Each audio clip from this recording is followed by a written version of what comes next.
আসসালামু আলাইকুম বন্ধুরা। আশা করি আল্লাহর রহমতে আপনারা সকলে ভালো আছেন। বন্ধুরা, আজকের এই ভিডিওতে আমরা হযরত আলী রাদিয়াল্লাহু তাআলা ও মা ফাতেমা রাদিয়াল্লাহু তাআলার অভাবের ঘরে এক ফকির আশার হৃদয় ছোঁয়া একটি সত্য ঘটনা সম্পর্কে আপনাদের বলতে চলেছি, যা শুনে আপনাদের মন ছুঁয়ে যাবে ইনশাআল্লাহ। হযরত আব্দুল্লাহ ইবনে আব্বাস রাদিয়াল্লাহু তাআলা বলেছেন, একবার হযরত হাসান ও হোসেন রাদিয়াল্লাহু তাআলা অসুস্থ হলে হযরত আলী রাদিয়াল্লাহু তাআলা ও মা ফাতেমা রাদিয়াল্লাহু তাআলা মানত করলেন তারা সুস্থ হলে শুকরিয়া হিসেবে 3টি করে রোজা রাখা শুরু করবেন। কিন্তু সেহরি ও ইফতার করার জন্য কিছুই ছিল না, তাই তারা অনাহারে রোজা রাখা শুরু করলেন। সকালে হযরত আলী রাদিয়াল্লাহু তাআলা সামাউন নামক এক ইহুদির কাছে গিয়ে বললেন, তোমার কাছে যদি পশম দ্বারা সুতা তৈরি করার কোনো কাজ থাকে তাহলে আমাকে দাও।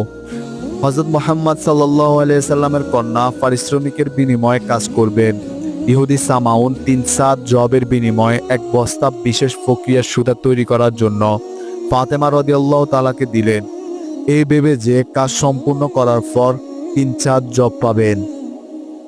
অতঃপর ফাতেমা রাদিয়াল্লাহু তাআলা কাজ শুরু করে 3 ভাগের 1 ভাগ কাজ শেষ করলেন এবং পারিশ্রমিক হিসাবে 1 জব নিয়ে আসলেন।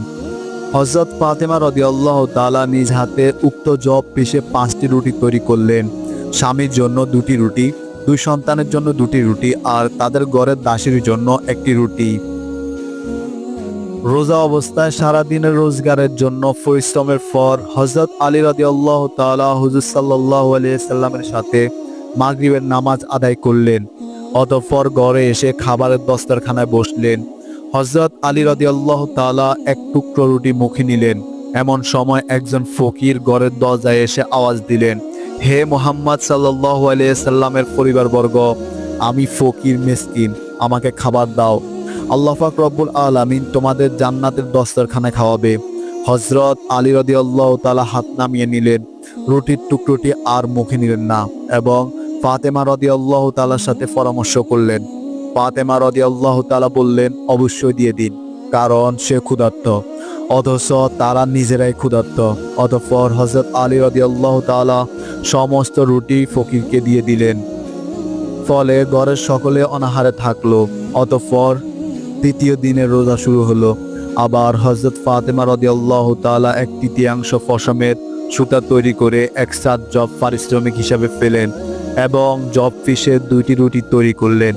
হযরত আলী রাদিয়াল্লাহু তাআলা হুজুর পাক সাল্লাল্লাহু আলাইহি সাল্লামের সাথে মাগরিবের সালাত আদায় করে ঘরে আসলেন এবং সকলের সাথে মিলে খাবারের দস্তরখানায় বসলেন।